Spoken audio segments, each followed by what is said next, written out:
Mel Gibson was walking down a busy street in Los Angeles, dressed in simple clothes and a cap that barely disguised his identity. Since the release of The Passion of the Christ, his life had been filled with ups and downs. However, something inside him always kept him firm in his faith. With a Bible under his arm and a rosary hanging discreetly from his wrist, he decided to stop at a nearby park to reflect and pray. Suddenly, a group of young people approached him. There were about 8 of them, some holding signs and wearing T-shirts with mocking messages about religions, particularly Christianity. One of them recognized him and, with sarcastic laughter, pointed at him mockingly. "Look who it is, the defender of religious fantasies. How does it feel to know that millions believe in your stories, Mel?" The actor calmly gave them a serene look. "Faith is not a story. It is a gift," he replied in a calm but firm voice. Far from calming down, the young people began making more aggressive comments. "Your movie is nothing but propaganda to manipulate weak minds." "Stop imposing your backward ideas on the world," one of them yelled, while others pulled out their phones to record the moment, hoping Mel would react explosively. However, he simply took a deep breath, holding tightly onto the Bible he carried. The situation became more tense when one of the young men approached him, trying to snatch the Bible from his hands. "What are you going to do, Mel?" "Defend this book full of tales? It's just paper." Mel, without giving in to the provocation, raised the Bible high and, with a clear voice, proclaimed, "This book is not just paper. It is life, it is love, it is hope, and I will always defend it, because in its words I find the truth." His gesture and words seemed to resonate in the air, but the young people continued laughing, mocking, and forming a circle around him. It was then that something completely unexpected happened. A strong and warm wind began to blow out of nowhere, causing the leaves on the trees to rustle in the air. The Bible in Mel's hands seemed to shine under the sunlight that broke through the clouds, and a sudden silence fell over the place. The young people, confused, stopped laughing. One of them pointed to the sky, eyes filled with disbelief. What's happening?" The wind seemed to intensify right where Mel stood, but not in a threatening way, as if it were wrapping him in a warm, protective aura. At that moment, Mel closed his eyes and began to pray aloud. "Lord, enlighten these young people, and teach them that your love is greater than any doubt or mockery. Fill them with your peace, and transform their hearts."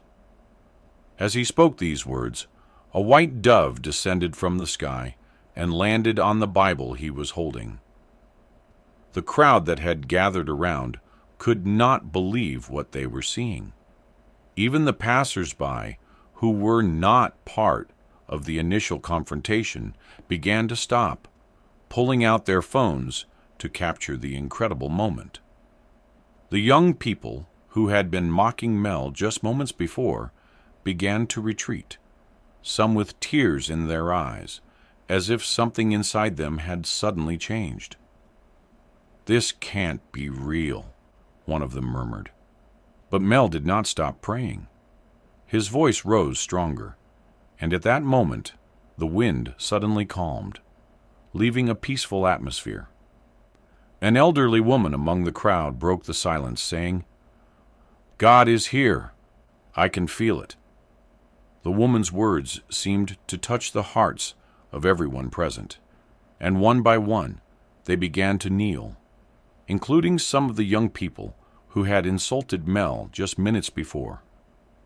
He slowly opened his eyes, still holding the Bible with the white dove perched on it. His gaze scanned each of the present, noticing how the atmosphere of mockery and aggression had given way to one of awe, humility, and reflection. The young people who had challenged him now looked bewildered, as if an invisible force had touched their souls.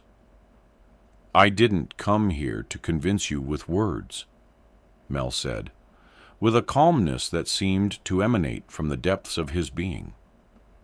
"God's love doesn't need to be proven through debates or arguments, because it's in each of us, waiting for us to accept it." A young man who seemed to be the leader of the group stepped forward a few paces, his face reflecting a mix of shame and curiosity. "How can you be so sure of all this? How can you believe so much in something you can't see or touch?" he asked with a trembling voice. Mel smiled faintly, carefully lowering the Bible, and extended his hand toward the young man. "Because even though you can't see it, you can feel it. Even though you can't touch it, it transforms you. God is present in every act of love, in every moment of forgiveness, and in every heart willing to open itself to Him." The young man, still with doubts, looked to his friends for support. However, some of them no longer shared the same challenging attitude.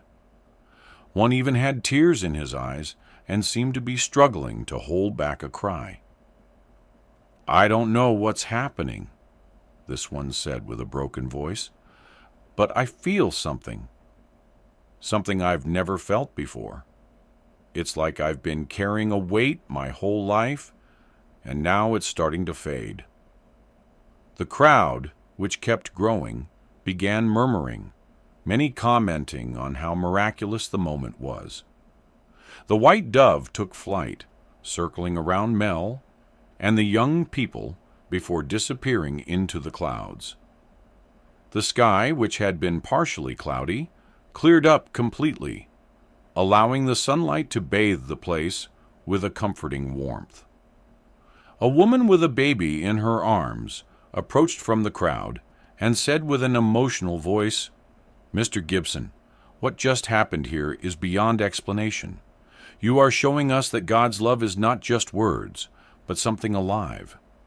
Could you pray for us?"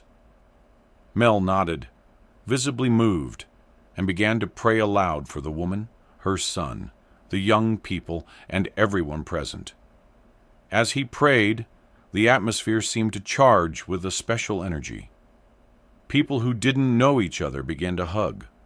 Others knelt in silence, and some simply looked up at the sky, as if waiting for another sign.